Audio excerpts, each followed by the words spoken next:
Familia, agradecidos por la invitación, el privilegio de poder servirles y gracias por hacernos sentir parte de ustedes, hacernos sentir en familia y gracias Señor, le damos al Señor por la oportunidad que nos da de poder compartir su palabra, es un privilegio.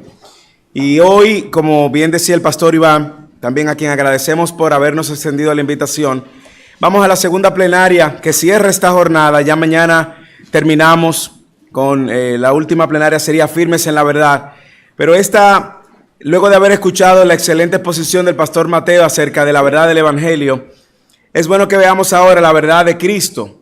Es la persona sobre el centro del Evangelio o sobre quien recae el protagonismo del Evangelio. Y cuando hablamos de la verdad de Cristo, tenemos que responder la pregunta de quién es Jesús. Es una pregunta legítima, es una pregunta importante y que sin duda alguna la respuesta de la pregunta ¿quién es Jesús? Nos va a llevar a la verdad de Cristo. Es una pregunta que le van a hacer a ustedes en muchos contextos.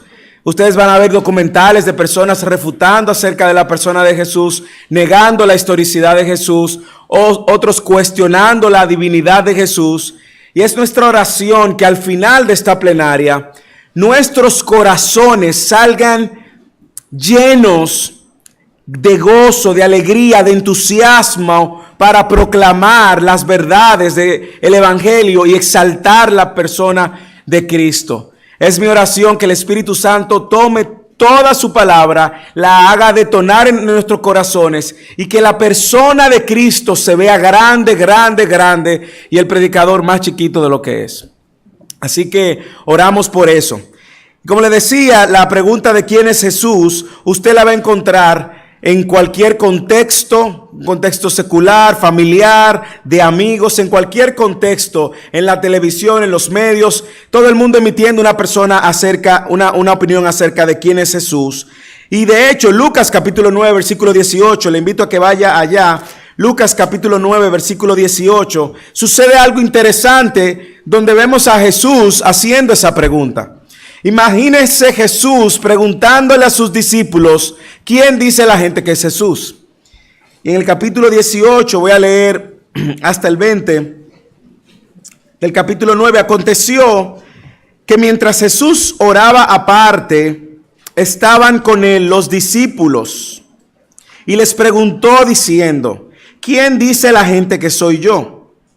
Ellos respondieron, unos Juan el Bautista, otros Elías y otros que algún profeta de los antiguos ha resucitado.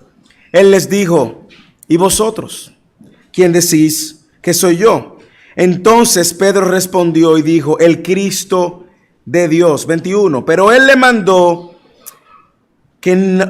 mandó que a nadie dijesen esto, encargándoselo rigurosamente y diciendo, es necesario que el Hijo del Hombre padezca muchas cosas, que sea desechado por los ancianos, por los principales sacerdotes y por los escribas, y que sea muerto y que resucite al tercer día. Y en este texto nosotros oramos para que Dios lo use y nos abra nuestros ojos y permita que Jesús se vea grande, glorioso y que nuestros corazones, nuestros afectos se tornen a Jesús. Cuando le decía que la respuesta de quién es Jesús nos va a llevar a conocer la verdad de Cristo, es porque la respuesta que tengamos a esta pregunta, jóvenes, escuchen bien, la respuesta que usted tenga a esta pregunta cambiará significativamente dónde tú vas a pasar tu eternidad. Las respuestas que tú tengas ante la pregunta de quién es Jesús va a cambiar drásticamente tu eternidad, pero también va a afectar drásticamente la manera como tú vives el presente. Y como te dije anteriormente, en cualquier momento alguien se puede acercarte y preguntarte, dime, ¿quién es Jesús? ¿Y cuál sería tu respuesta? De hecho, te vas a encontrar con los testigos de Jehová, quienes pueden con su Biblia manipulada debatirte a ti que Jesús no es Dios. No solamente vemos esto en contextos religiosos, sino que durante toda la historia el hombre ha tratado de elaborar su propia respuesta ante la pregunta de quién es Jesús. Y déjame decirle algo, la opinión que esta generación tenga de Jesús puede trascender, no puede, de hecho va a trascender las próximas generaciones. Y por eso es que para nosotros es importante tener una definición elaborada de quién es Jesús, que nos lleve a conocer la verdad de Cristo. Para muestra, un botón. En el siglo 1800 hubo un filósofo y teólogo llamado Bruno Bauer. Es la primera persona, Bruno Bauer, que de forma sistemática argumentó que Jesús no existió. Y mire si esto tuvo un impacto, que él primero negó el valor del Nuevo Testamento, especialmente los evangelios y las cartas de Pablo, en cuanto al establecimiento de la existencia de Jesús. Segundo, él argumentaba que la falta de mención de escritores no cristianos, parece que él no revisó la historia, durante el primer siglo muestran que Jesús no existió, y yo le voy a demostrar que no es así. Y tercero, él promovió la idea de que el cristianismo era algo místico, sincretista. Sincretista significa que mezcla muchas religiones al mismo tiempo. Pero mira la influencia de Bruno Bauer, que nada más y nada menos, él impartió clases a quien en ese momento fue un adolescente llamado Karl Marx. Karl Marx es quien posteriormente es conocido como el padre del marxismo y todo lo que tiene que ver con el socialismo y el comunismo moderno. Pero no solamente Karl Marx fue uno de sus discípulos, sino también que hubo otro joven llamado nada más y nada menos Friedrich Nietzsche, filósofo alemán a quien se le atribuye luego la frase Dios ha muerto. Y nosotros vemos la influencia que puede tener una persona cuando elabora una definición distorsionada acerca de Jesús. Y por eso es que cuando hablamos de estar firme en la verdad, es que es importante que sepamos que como creyentes estamos llamados a conocer la verdad de Cristo y poder responder acerca de quién es Jesús.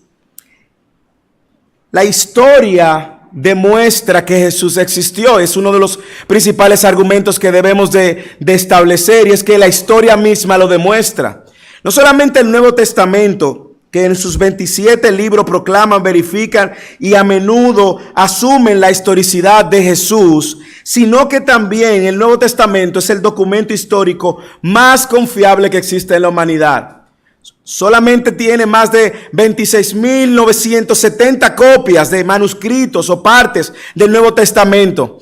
El libro histórico que más se le acerca es la Ilíada y la Odisea, con 600 y tantas copias. Pero para muchos el Nuevo Testamento no es un libro válido, y como Bruno Bauer decía, es importante conocer otros datos históricos. Bueno, en respuesta no a Bruno Bauer, sino para que ustedes sepan, primero, que Jesús es un hombre de la historia que existió y que el hombre no ha podido, por más que ha intentado borrarlo de la historia, no ha podido. Es porque cuando usted encuentra escrito como el de Cornelio Tácito, quien fuera historiador de la época, uno de los historiadores más grandes de la Roma antigua, y que en este momento usted puede encontrar uno de sus documentos llamado Los Anales, y en uno de sus escritos, en el Anal 15, en la página 44, él dice lo siguiente. Recuerde que Nerón había culpado a los cristianos de haber incendiado el templo y de haber causado revueltas, y en este documento dice lo siguiente: por lo tanto, para suprimir el rumor, él falsamente hizo que cargaran con la culpa y castigó con las torturas, refiriéndose a Nerón, más elaboradas a las personas llamadas comúnmente cristianos, los cuales eran odiados por sus atrocidades. Y dice: Cristo, el que originó el nombre, fue sentenciado a muerte por Poncio Pilato, procurador de Judea durante el reinado de Tiberio. Es un documento histórico válido que se encuentra incluso en muchas bibliotecas y en muchos archivos. Seutonio, otro historiador de la época, que vivió entre el año 70 y 130 después de Cristo. También fue un historiador romano bajo la corte de Adriano. Era un cronista, levantaba las crónicas de la casa imperial. Y él, escribiendo en la época de Tiberio Claudio César, quien fuera el cuarto emperador romano, dijo: cuando los judíos estaban continuamente en disturbio por instigación de Cristo, él, Claudio, el emperador, lo expulsó de Roma. Y usted ve este dato histórico registrado por Seutonio, y usted lee Hechos capítulo 18 versículo 2, lo cual sucedió cerca del año 49 después de Cristo, cuando Lucas en el capítulo 18 del libro de los Hechos, en el capítulo 18, versículo 2 dice: y se encontró con un judío que se llamaba Aquila, natural de Ponto, quien acababa de llegar de Italia con Priscila su mujer, pues Claudio, el mismo que aparece en la historia, había ordenado a todos los judíos que salieran de Roma. Y nosotros vemos cómo la historia, sin duda alguna, valida la existencia de estos acontecimientos y de la persona de Cristo. Plinio el Joven, otro historiador, gobernador de Bitinia, también en Asia Menor en el siglo 112, él le escribe al emperador Trajano, buscando un consejo de cómo tratar a los cristianos que existían. Y él dice en una de sus epístolas, la epístola 10, página 96, ellos afirman, sin embargo, que toda su culpa o error era que ellos tenían la costumbre de reunirse en un día determinado antes de amanecer y cantaban en estrofas alternadas un himno a Cristo como a un Dios. Y se unían en un juramento solamente de no hacer nada malo, nunca cometer fraude, robo, adulterio, nunca falsear su palabra, ni negar algo que se le hubiera confiado cuando eran llamados a entregarlos. Y aquí hay otro dato histórico de otro gobernador de Roma en el siglo II. Trajano, un emperador romano, le dice: no castigues a aquellos creyentes que eran forzados por los romanos a retractarse de sus creencias. Los oficiales romanos no deben aceptar informaciones anónimas acerca de los cristianos. Nosotros vemos que la historia levanta, valida, y hay otros historiadores, Josefo, que es un historiador judío también, que no quería necesariamente saber de los cristianos, habla mucho acerca de Cristo y de los cristianos y de los seguidores de Cristo. Pero hay otros escritos también de los primeros 200 siglos, que son los escritos post-apostólicos. ¿Cuáles son esos? Los escritos que vienen después de los apóstoles, es decir, Juan, el apóstol Juan, el último de los apóstoles en morir, tuvo un discípulo llamado Policarpio. Policarpio tuvo un discípulo también, y así sucesivamente. Nosotros vemos que de estos escritos posapostólicos hay más de 36.289 escritos. Entre ellos de Policarpio, Hermas, Tasiano, Justo Martín, Ireneo. Tertuliano cita el Nuevo Testamento más de 7,000 veces. Orígenes, más de 18,000 citas. Y cuando usted ve historiadores serios, comprometidos con la verdad, como Edwin Masao, él dice: tenemos más y mejor documentación histórica para Jesús que para cualquier otro fundador de religiones, Buda, Mahoma, Zoroastro, etc.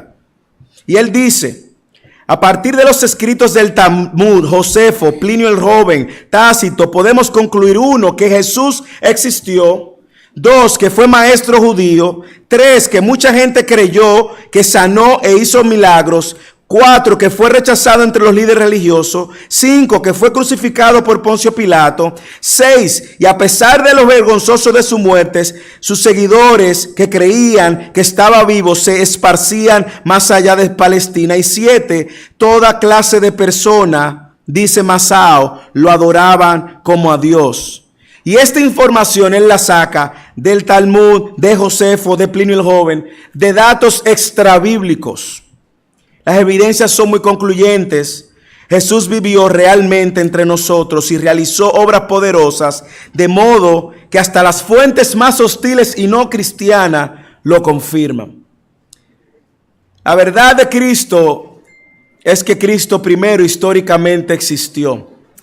Pero cuando volvemos al texto de Lucas, debemos de entender quién era Lucas. Y tomo intencionalmente a Lucas y no el texto de Mateo, porque una de las intenciones de Lucas era hacer una redacción cronológica exacta para una autoridad romana llamada Teófilo. Y cuando usted lee capítulo 1 de Lucas, usted debe recordar primero que Lucas no fue un discípulo de Jesús, sino que Lucas fue un médico historiador. Y cuando usted lee el capítulo 1, se va a dar cuenta que dice, versículo 1, puesto que ya muchos han tratado de poner en orden la historia, estoy leyendo la Biblia ahora, de las cosas que entre nosotros han sucedido ciertísimas, tal como nos la enseñaron los que desde el principio lo vieron con sus ojos y fueron ministros de la palabra, me ha parecido también a mí, después de haber investigado, subrayo, con diligencia, con diligencia, después de haber investigado con diligencia todas las cosas desde su origen, escribírtelas por orden, oh excelentísimo Teófilo. Y escuche para qué Lucas hace esto. Para que conozcas bien la verdad de las cosas en las cuales has sido instruido. Para que conozcas bien la verdad. Y por eso tomo intencionalmente Lucas, y quiero que volvamos al texto de Lucas, para responder la pregunta, ¿quién es Jesús? Y entender la verdad acerca de Cristo. Versículo 18, y mientras Jesús oraba a solas, estaban con él los discípulos y les preguntó diciendo, ¿quién dice la multitudes que yo soy? La respuesta, lo digo otra vez, a esta pregunta de manera personal, como tú respondas a esta pregunta, va a cambiar drásticamente dónde tú vas a pasar tu eternidad. Y como dije anteriormente, esta pregunta te la pueden hacer en cualquier contexto, en cualquier momento, y tenemos que estar preparados para responderla. Para Lucas, el propósito era edificar a Teófilo con esta documentación y que los cristianos gentiles entendieran los acontecimientos de manera cronológica también. Pero todo el cristiano, todo aquel que dice ser cristiano y discípulo de Cristo, debe tener un correcto entendimiento de quién es Jesús. Todo cristiano, todo discípulo y seguidor de Jesús debe de tener un correcto entendimiento de quién es Jesús. Así que la primera pregunta de Jesús es, ¿quién dice la multitud que yo soy? Y esto es interesante porque en varios versículos anteriores y capítulos anteriores, los discípulos se asombraban y decían, ¿quién es este que el viento y el mar le obedecen? Nosotros vamos a ver que la fama de Jesús había corrido porque Jesús venía demostrando ya, uno, que tenía poder sobre lo sobrenatural, dos, que tenía poder sobre lo espiritual, los demonios y la hueste de maldad, tres, tenía poder sobre la enfermedad, cuatro, tenía poder sobre la muerte, y la gente se preguntaba, ¿quién es Jesús? Y ahora Jesús le dice a sus discípulos, ¿quién dice la multitud que yo soy? Mire la respuesta de ellos. Entonces ellos respondieron lo que la multitud está pensando. Unos, Juan el Bautista. Pero ¿cómo Juan el Bautista? Si a Juan el Bautista lo decapitaron, le cortaron la cabeza. Otros, Elías. Pero Elías, el que se fue en un carro de fuego. Otros, algún profeta de los antiguos que ha resucitado. Cuando nosotros vemos esto, nos vamos a dar cuenta que el rumor de Jesús, la fama de Jesús había tomado tanto auge que hasta en el mismo capítulo 8, versículo 24, nosotros vemos a los discípulos preguntándole, ¿quién es este? Pero también vemos a Herodes cuando dice, pero Herodes dijo, a Juan mandé que le cortaran la cabeza. ¿Quién es entonces este de quien oigo tales cosas? Y dice, procuraba verlo. La gente quería saber quién era Jesús. La gente quería tener la respuesta de Jesús. Y la gente se estaba elaborando una respuesta de Jesús. Y todas las respuestas que dieron apuntaba a la resurrección. ¿Por qué? Porque los fariseos desarrollaron fuertemente la doctrina sobre la resurrección, viendo alusiones de ella todo el tiempo del Antiguo Testamento. Y los fariseos habían sido los responsables de introducir que esta doctrina hasta de una manera distorsionada. A la luz del texto, yo puedo darme cuenta muy rápidamente, simple observación, de que la multitud no siempre tiene una respuesta correcta de quién es Jesús. Y déjeme decirle, eso sigue siendo así. Usted va a ver Nat Geo, Discovery Channel, History Channel y la multitud elaborando definiciones erróneas acerca de quién es Jesús. Y nosotros vemos que en este texto que lo que diga la multitud no es lo importante necesariamente, ni es lo correcto necesariamente, porque la multitud no tiene la revelación correcta de quién es Jesús. Jesús ha sido revelado por medio de su palabra, nosotros lo hemos visto, y todo el consejo de Dios responde a la pregunta de quién es Jesús. Por lo tanto, la revelación de Jesús no se encuentra en la multitud. No dejes, joven, que la multitud sea la que defina quién es Jesús. No trates de buscar en la multitud lo que solo Dios puede revelar. De hecho, cuando nosotros vemos a Jesús y lo comparamos con otros líderes, nosotros vamos a ver algunas cosas interesantes que incluso la gente trata de comparar a Jesús con otro líder religioso o con un hombre, un guía espiritual. Sacado del libro del pastor Miguel Núñez, Jesús, el hombre que desafió el mundo y confronta tu vida, él dice lo siguiente: Confucio dijo, nunca dije que yo soy santo. Jesús dijo, sed santo porque yo soy santo. Mahoma dijo, si Dios no tiene misericordia de mí, no tengo esperanza. Jesús dijo, el que cree en mí tiene vida eterna. Buda dijo, yo soy alguien que busca la verdad. Jesús dijo, yo soy la verdad. Cuando comparamos a Jesús con cualquier otro religioso, otro líder religioso, nos damos cuenta de que Jesús está muy por encima de cualquier otro líder religioso. Y nos damos cuenta que Jesús no es mera y únicamente un líder religioso, como mucha gente quiere reducirlo. Alguien dijo, o bien Jesús era quien decías que era, el propio Dios encarnado, o era un completo lunático. Pero la idea de que todo el curso de la civilización de medio planeta ha cambiado debido a un lunático, eso sería increíble. Jóvenes, como respondamos a la pregunta de quién es Jesús, va a cambiar drástica, radicalmente el futuro de tu eternidad y la manera como vivimos el presente. Mire cómo otros hombres incluso respondieron acerca de Jesús. Conozco a los hombres y les digo que Jesucristo no es hombre. Napoleón Bonaparte. Encomiendo mi alma en las manos de Dios, mi Creador, esperando y creyendo sin vacilación que por los méritos de Jesucristo, mi Salvador, seré hecho participante de la vida eterna. William Shakespeare. Si alguna vez el hombre fue Dios o Dios hombre, Jesucristo fue ambas cosas. Lord Byron. Así que la primera respuesta ante la pregunta de quién es Jesús es la de la multitud, y la multitud no siempre tiene la razón. No todo el que usted oiga allá afuera diciendo que Jesús es esto o aquello tiene la razón, porque la revelación de quién es Jesús no está en la multitud. La segunda pregunta, él entonces se la hace a los discípulos. Así que volvemos al texto. Y él les dijo, ¿y vosotros quién decís que yo soy? Y mire la respuesta de Pedro.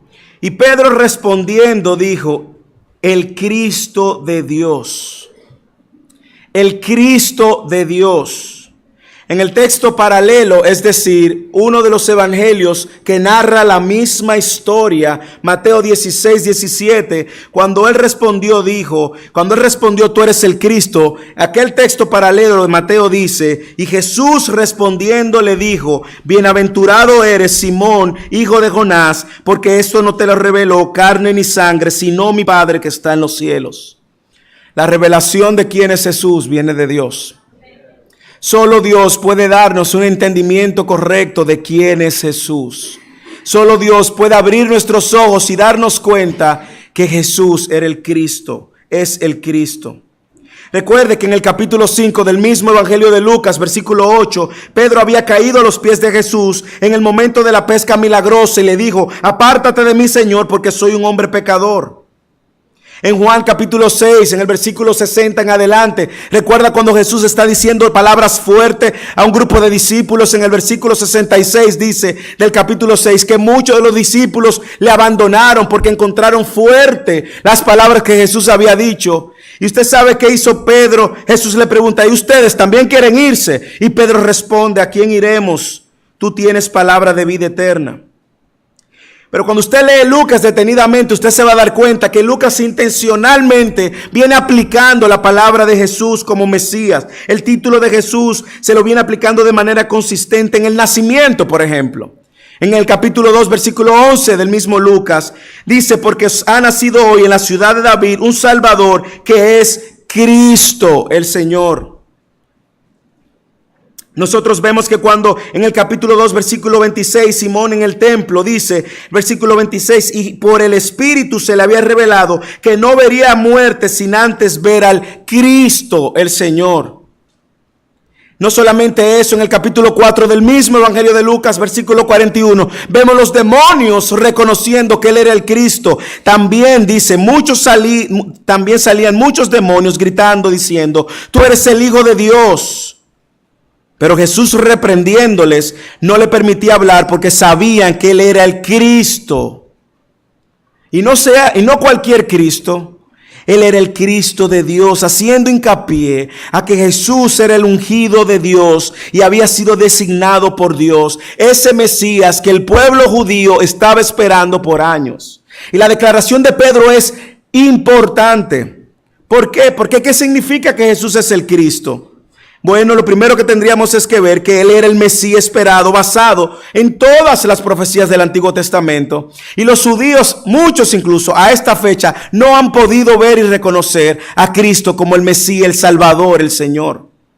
El pueblo judío había anticipado que este Cristo era el Mesías. Y no voy a entrar mucho en eso porque no es el tema, pero de manera resumida, ellos habían anticipado que ese Cristo era el Mesías, que iba a nacer en Belén de una virgen, que sería un profeta como Moisés, un sacerdote de la orden de Melquisedec, que sería el rey del linaje de David, cuyo reinado no tendría fin, que sufriría para entrar en gloria y que libertaría a su pueblo, y que más que ofrecerle una tierra prometida, le ofrecería una eternidad en el cielo. Y ellos sabían que venía el Mesías. Y cuando Pedro responde correctamente, din, din, din, din, din, había sido porque Pedro había recibido una revelación de arriba. Así que nosotros vemos la respuesta de la multitud no es la correcta. La respuesta de Pedro es la correcta porque Pedro lo recibió del Padre. Pero me gustaría saber qué dice Jesús. El texto nos da ciertas luces de quién es Jesús, cuando Él mismo primero afirma en Mateo 16, 17, eso no te lo reveló carne ni sangre. Jesús está diciendo, Pedro, tú estás en lo correcto. Pero en el versículo 21 de nuestro capítulo 9 de Lucas, nosotros vemos cuando Él dice, pero Él, refiriéndose a Jesús, advirtiéndole severamente, le mandó que no dijesen esto a nadie. Jesús está diciendo, no se lo digan a nadie, porque no es tiempo que la gente lo sepa. ¿Y qué está haciendo Jesús? Jesús está diciendo, sí, yo soy el Mesías. Cuando Jesús reprende a los discípulos, le está diciendo, yo soy el Mesías, pero no se lo digan a nadie. Y si usted lee detenidamente, dice que le mandó que no le dijesen a nadie. El versículo 22 también nos da una luz y presta atención, por eso hay que leer detenidamente, porque el versículo 22 también, Lucas permite esto, Dios permite eso primero y Lucas lo plasma cuando Jesús dice, el Hijo del Hombre, es necesario que el Hijo del Hombre tenga que padecer mucho. Jesús, el título que él más se autollamaba era el Hijo del Hombre. Y este era un título de un sentido y significado mesiánico. Es el título que más aparece en el Nuevo Testamento, 88 veces. Y cuando nosotros vemos esto, cuando Jesús con su palabra está diciendo el Hijo del Hombre, los judíos de la época estaban muy familiarizados con la frase a quien hacía referencia el Hijo del Hombre en Daniel capítulo 7, versículos 13 y 14. Si usted quiere saber más de eso, pregúntele al pastor Mateo, que va a estar predicando próximamente en su iglesia de Daniel. Pero este texto dice, miraba yo en la visión de la noche, y aquí con las nubes del cielo, venía uno como Hijo del Hombre, que vino hasta el anciano de día, y le hicieron acercarse delante de él, y le fue dado, escuche esta frase, porque este solo es un atributo divino y Jesús está clamando ser ese de Daniel, y esa descripción mesiánica solamente Jesús podía atribuírsela, nadie más. Y a este le fue dado dominio, gloria, reino, para que todos los pueblos y naciones y las lenguas se le sirvieran. Su dominio es dominio eterno que nunca pasará, y su reino uno que nunca será destruido. Así que cuando Jesús dice el Hijo del Hombre, ese soy yo, Jesús está diciendo Daniel 7. Y los judíos lo sabían. Así que Jesús no solamente era el Mesías, sino también que era este que ha sido profetizado en Daniel capítulo 7. El Hijo del Hombre era un título mesiánico que estaba Jesús usando para autoproclamarse el Mesías. Y Jesús le está diciendo, ese soy yo al que le fue dado dominio, gloria y reino. Ese soy yo el cual tendrá un reino sin fin, el cual todas las naciones y los pueblos y la lengua le servirán, y su dominio es eterno y nunca pasará. Y Jesús está atribuyendo esto a él. Pero si nosotros queremos saber más acerca de quién es Jesús, yo voy a darme el permiso de irme al Evangelio de Juan. El Evangelio de Juan tiene una característica, es que resalta mucho la divinidad de Jesús. Y yo creo que debemos de prestar atención a lo que Jesús dijo de él mismo, para nosotros entender la verdad acerca de Cristo. Juan capítulo 6, versículo 35, Jesús dijo, yo soy el pan de vida. El que viene a mí no tendrá hambre, y el que cree en mí nunca tendrá sed. Juan capítulo 8, versículo 12, Jesús les habló otra vez diciendo, yo soy la luz del mundo. El que me sigue no andará en tinieblas, sino que tendrá la luz de la vida. Juan capítulo 10, versículo 9, yo soy la puerta. Hermano, hermana, si tú estás perdido, Él es la puerta. Si alguno entra por mí, será salvo, y entrará y saldrá y hallará pasto. Juan capítulo 10, versículo 11, yo soy el buen pastor da su vida por las ovejas. Juan capítulo 10, versículo 14, Jesús dijo, yo soy el buen pastor y conozco mis ovejas y las mías me conocen. Juan capítulo 11, versículo 25, Jesús le dijo, yo soy la resurrección y la vida, el que cree en mí, aunque esté muerto, vivirá. Juan capítulo 14, versículo 6, Jesús le dijo, yo soy el camino, yo soy la verdad y la vida, y nadie viene al Padre si no es por mí. Juan capítulo 15, versículo 5, yo soy la vid, vosotros los sarmientos. El que permanece en mí y yo en él, este da muchos frutos, porque separado de mí nada podéis hacer. En Apocalipsis también se escucha diciendo lo siguiente, también me dijo, hecho está, yo soy el alfa y el omega, el principio y el fin. Al que tiene sed yo le daré gratuitamente de la fuente del agua de vida. Jesús está diciendo, yo soy Dios. Jesús está diciendo, yo soy Dios. Y joven, y tú que estás aquí, si tú estás hambriento y estás tratando de saciar tu hambre espiritual y tu sequía espiritual, Jesús es el pan. Si tú estás viviendo en tinieblas y en oscuridad, Jesús es la luz. Si tú estás perdido buscando respuestas a tu vida, Jesús es la puerta. Si tú andas como oveja sin pastor, Jesús es tu pastor. Si tú estás muerto y si tú puedes tener la garantía que si mueres en Cristo, si estás muerto sin Cristo, Él es la vida. Y si tú mueres con Cristo, Él es la resurrección. Jesús es Dios y es todo lo que tú necesitas. Es interesante que la declaración que Jesús hace acerca de Dios, podemos verla de dos maneras. Una, si Jesús en verdad, si lo que dice Jesús, todo lo que escuchamos es cierto, escuchen bien, entonces Jesús es Dios. Es nuestro Señor y tenemos que postrarnos y rendir nuestras vidas a Él. Él es digno de toda adoración y de toda gloria. Si lo que Jesús dice es mentira, puede suceder dos cosas. Una, si Él no fue sincero diciendo esa mentira, entonces, si Él no fue sincero, entonces es un mentiroso. Pero si Jesús diciendo eso, siendo eso una mentira, fue sincero diciendo esa mentira, Jesús entonces está loco. Pero si lo que Él está diciendo es verdad, Jesús es Dios. Mire cómo lo dijo el pastor Shadrach Lockridge. Quizás usted ha visto esto, él es un pastor afroamericano, ya no está vivo.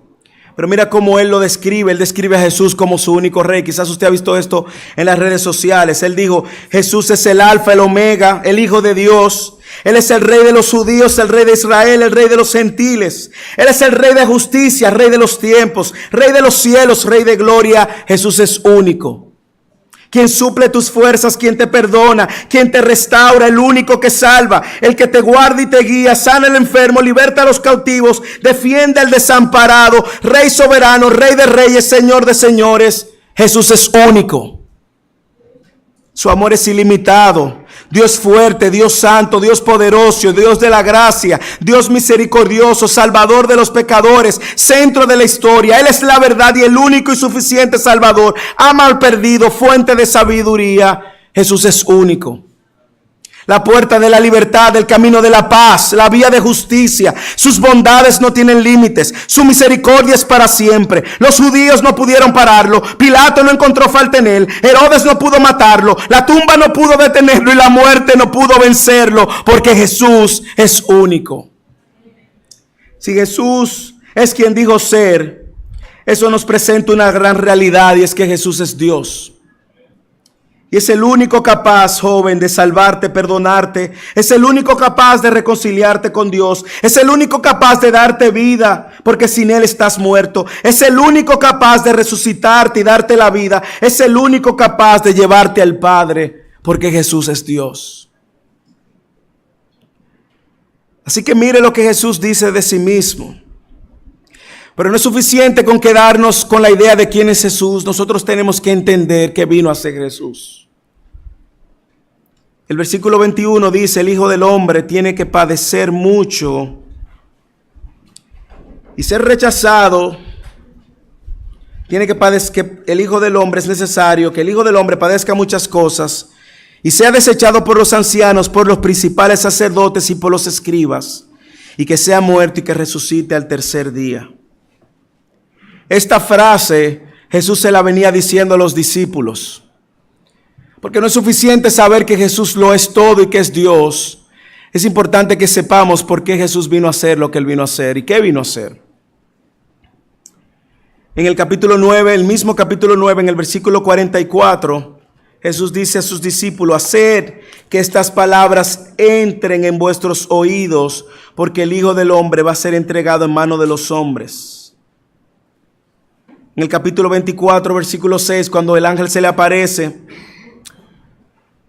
a María, a las mujeres, dice: no está aquí, sino que ha resucitado. Acordaos como os habló cuando aún estaban en Galilea, diciendo: el Hijo del Hombre debía ser entregado en manos de los hombres pecadores y ser crucificado y al tercer día resucitar. Entonces ellas se acordaron de sus palabras. Camino a Emaú, una de las conversaciones más interesantes, capítulo 24 de Lucas. Jesús iba con ellos y ellos iban tristes, cabizbajos, y Jesús le pregunta, permite que ellos no reconozcan a Jesús, y le dice: ¿qué pasa con ustedes? Y ellos tristes dicen: bueno, tú eres el único en Israel que no sabe lo que en Jerusalén, que no sabe lo que está pasando. Imagínense diciéndole a Jesús que no sabe lo que está pasando. Y Jesús le dice: no, ¿qué está pasando? Ah, Jesús, el profeta. Y bajan a Jesús y dice que Jesús le abrió los ojos y dijo: oh, insensatos, tardos de corazón para creer todo lo que los profetas han dicho. ¿No era necesario que el Cristo padeciera estas cosas y que se entregara en su gloria? Versículo 27, y dice que comenzando por Moisés y continuando con todos los profetas, le explicó lo referente a él en toda la Escritura. En el capítulo 24 del mismo Evangelio de Lucas, Él otra vez vuelve y le repite esto y le dice: esto es lo que yo decía cuando estaba con vosotros, que era necesario que se cumpliera todo sobre mí lo que está escrito en la ley de Moisés, en los profetas y los salmos. Y dice que le abrió los ojos, la mente, para que comprendiera las Escrituras, y le dijo: así está escrito, que el Cristo padeciera, resucitara entre los muertos, y que su nombre se predicara el arrepentimiento para el perdón de los pecados de las naciones. ¿Por qué Jesús hizo eso? Bueno, Jesús hizo eso porque usted y yo estábamos inhabilitados de poder reconciliarnos con Dios. Tu condición y mi condición de muertos espiritualmente nos inhabilitaba. No había manera alguna de que el hombre pudiera reconciliarse con Dios. Y por eso usted ve las religiones, intentos del hombre tratando de reconciliarse con Dios. No hay nada que tú puedas hacer que te reconcilie con Dios por ti mismo. No hay obra alguna, solo una obra, y es la obra de Cristo. Es la obra de Cristo porque Dios sabía que el hombre no podía hacerlo y mandó a su Hijo para reconciliarnos con Dios. Él vino a tomar nuestro lugar cumpliendo lo profetizado. Él vino a salvarnos, vino a redimirnos y ahora nos promete resucitar con Él. Lo hizo porque nuestra condición era imposible de que el hombre por sus propios méritos pudiera salvarse. Lo hizo por amor y por obediencia. Solo cuando sabemos quién es Jesús y lo que Él hizo, entonces nosotros vamos a tener un correcto entendimiento y una verdad clara de quién es Cristo. Pero la pregunta no es qué dijeron la multitud, solamente qué dijo Pedro, qué dijo Jesús. La pregunta para aplicar todo esto en esta noche: ¿y tú quién dices que es Jesús? ¿Cuál es tu respuesta ante la verdad de quién es Jesús?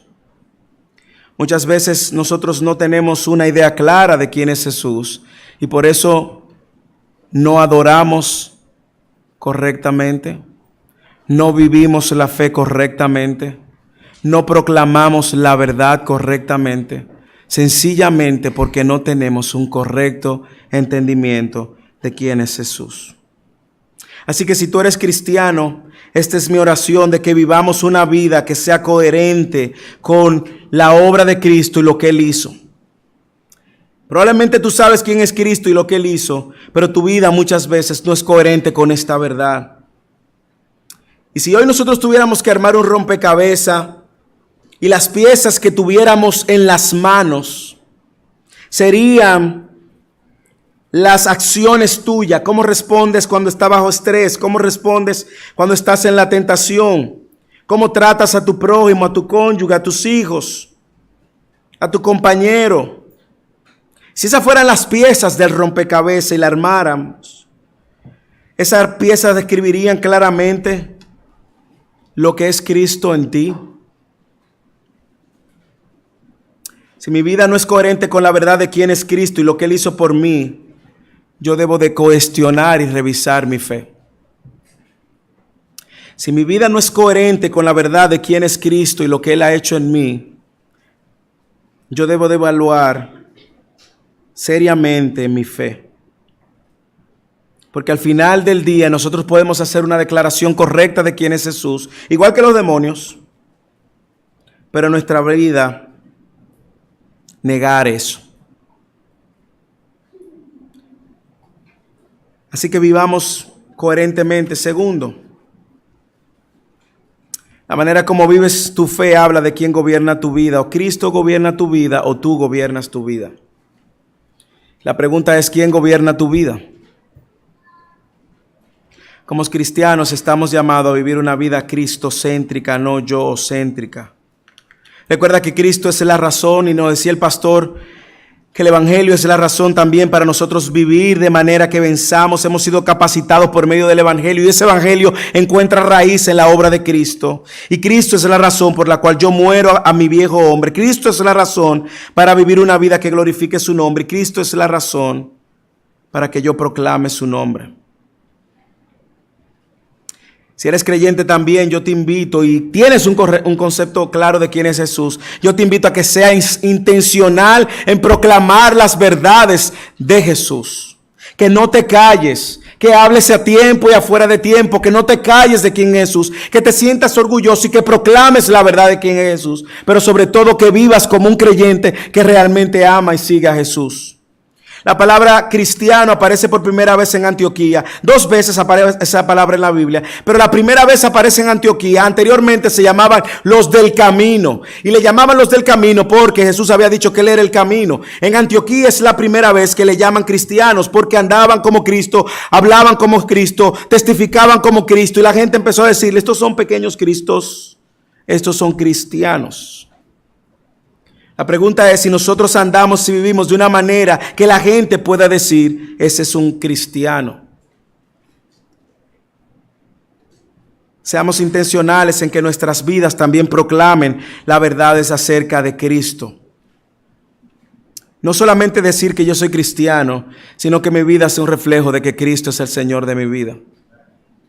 Usted puede decir que es cristiano, pero si tú andas como un impío, vives como un impío, piensas como un impío, trata al prójimo como un impío, Camina como un impío, haces el trabajo como un impío, estudias como un impío. Aunque tú digas que eres cristiano, tú no eres cristiano, tú eres impío. Y tienes que arrepentirte. Vivamos como cristianos. Seamos intencionales en tener conversaciones saturadas de Cristo, saturadas del Evangelio. No perdamos tiempo, no perdamos en trivialidades, en banalidades. No perdamos tiempo. Busquemos razón para testificar de Cristo. Seamos intrusivos. Traigamos a Cristo en la discusión. Traigamos a Cristo como el tema de nuestra boca, que más fluya de nuestra boca. Hablemos entre cristianos de Cristo. Saturemos nuestras conversaciones de Cristo. Por último, si tú eres cristiano, yo te invito también a que pongas tu mirada en las promesas de Cristo. Él dijo, yo soy el camino, la verdad y la vida. Nadie viene al Padre si no es por mí. Significa que si tú estás en Cristo, tú estás directo a un camino eterno. Él dijo, yo soy la resurrección y la vida. El que cree en mí, aunque esté muerto, vivirás. La única verdad que tenemos y garantía que después de esta muerte tenemos resurrección con Cristo. Es una promesa suya. Así que empecemos a mirar en esas promesas que nos ayudan a caminar diariamente y que han sido dadas por Cristo. Cristo es Dios. Si tú estás aquí y no eres cristiano, quizás tú eres de los que están en la multitud, con una idea vaga de quién es Jesús, una idea vaga de lo que hizo Jesús, y quizás tú estás creyendo que eres cristiano, pero estás viviendo una vida contraria a tu fe. Solo hay una única aplicación para ti. Arrepiéntete y corre a Cristo. Ven a Cristo. Mira quién es Cristo. Corre a Cristo. Mira lo que Él ha hecho. Arrepiéntete y ven a Cristo. No dejes que pase un solo día más tú fuera del camino de Cristo. Ven a Cristo. Ríndete a Él y deja de vivir idolatrando tu propio Dios y ríndete a Cristo. Corre a Cristo. Y si en esta tarde tú no has entendido que tu condición de pecador te tiene en una condición eterna, de condenación eterna, recuerda que solamente Cristo puede sacarte de ese estado. Pero corre a Cristo. Arrepiéntete de tus pecados y ven a Cristo. Y que Dios en su gracia y su misericordia te permita abrir los ojos a la verdad de tu condición y a la necesidad de un Salvador. Oremos, Padre.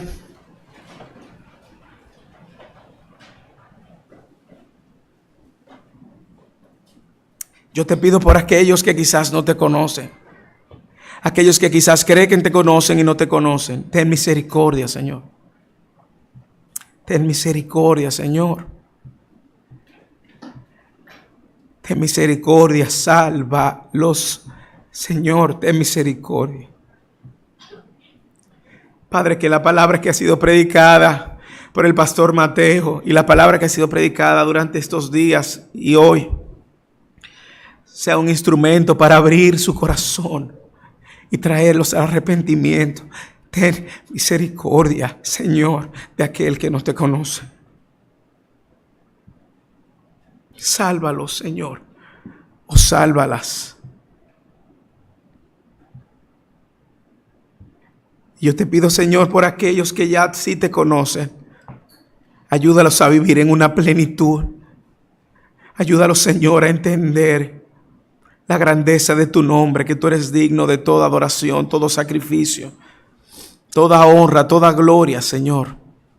Que cuando te cantamos y adoramos tu nombre, no lo hacemos mecánicamente, sino que es una respuesta muy limitada con nuestras palabras de lo que tú eres y ha hecho por nuestras vidas. Pero no permitas que ese conocimiento de quién tú eres y lo que tú has hecho por nosotros se quede aquí, sino que tú muevas nuestros corazones a ir fuera y proclamar las verdades y las virtudes a aquellos que no te conocen. Y gracias, Cristo. Cristo, gracias, porque teniendo todo, Señor, tú estando en tu trono te desprendiste y viniste a la tierra a tomar mi lugar en la cruz.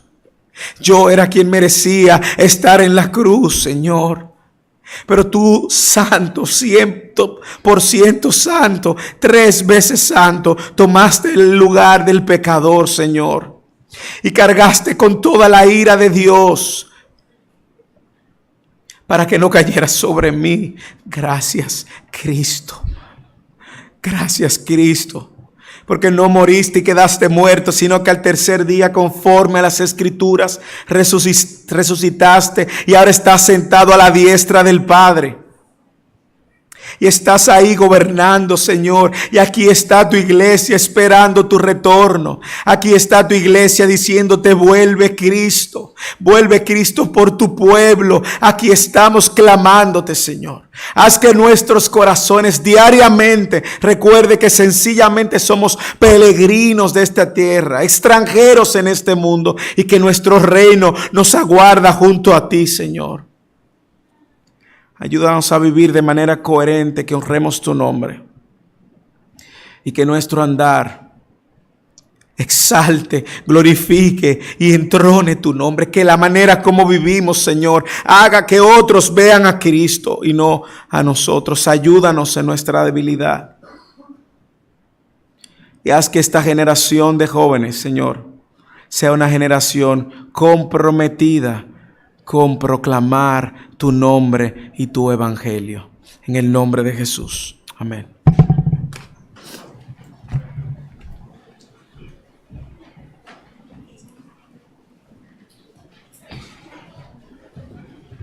Gracias a Dios por su palabra, gracias a Dios por Cristo, por nuestra salvación y todo lo que nuestra identidad se encuentra en Él. Gracias, Pastor Moisés, por compartir este mensaje del Señor. Quiero decir 2 anuncios antes de dar tiempo a la secuencia del programa. Primeramente, todos los que están aquí, quiero hacerles una invitación. En el mes de noviembre, Dios mediante, la iglesia estará celebrando una conferencia. Esta conferencia se titula Una iglesia sana. Quiero compartirte un poquito acerca de lo que va a ser esta conferencia. Una iglesia sana tiene el propósito de decir algunos distintivos que obviamente distinguen, obviamente caracteriza lo que una iglesia sana es. Y estas características serán enseñadas no solo a la iglesia. Queremos hacer extensiva esta invitación a todos los que están presentes hoy día, pero especialmente a cada uno de ustedes que quizá no vinieron con su pastor, que puedan animar a su pastor a venir a esta conferencia. Es igual jueves a sábado, para que a mediodía del sábado 3 de noviembre ellos puedan estar regresando a sus iglesias. En esta conferencia tenemos la intención de poder proveer de algunos recursos para los pastores que nos visiten y también poder proveer no solo recursos como algún libro o algo así, también algunas clases especiales sobre la eclesiología. Y bueno, claro, cualquier persona recibiría muchísimo provecho de estas enseñanzas, pero especialmente tenemos una meta de poder reunir a varios pastores y que el Señor nos permita servir a los pastores que estén aquí en esas fechas. Deseamos poder reflejar al Señor en la vida de ellos, pero también poder quizá proveer algo que sea de provecho para sus ministerios. Entonces, anima a tu pastor. Si conocen de otros pastores que puedan estar interesados, pues esas son las fechas del 1 al 3 de noviembre, una iglesia sana. Muy bien, el día de mañana estaremos recordando este anuncio una vez más. Y un último anuncio, un último aviso. Recuerden, hermanos, la Universidad Cristiana se ha estado promoviendo, la Universidad Cristiana de las Américas, han estado con un módulo en la parte de afuera y en los recesos han tenido oportunidad de buscar información. Vamos a dar lugar al concierto que ellos han preparado, no tenemos break, vamos a hacerlo inmediatamente y es la última ocasión en la que ellos están con nosotros de esta conferencia. Ellos salen mañana temprano, así que si tenías todavía alguna duda o algo de la escuela cristiana, pues creo que terminando el concierto, lo cual finalizaría el programa de esta tarde, es tu gran oportunidad para acercarte a los maestros a que ya conoces, que han estado entre nosotros. Quisiera dejar el lugar para que el coro UCLA presente este bonito ministerio, este concierto de música.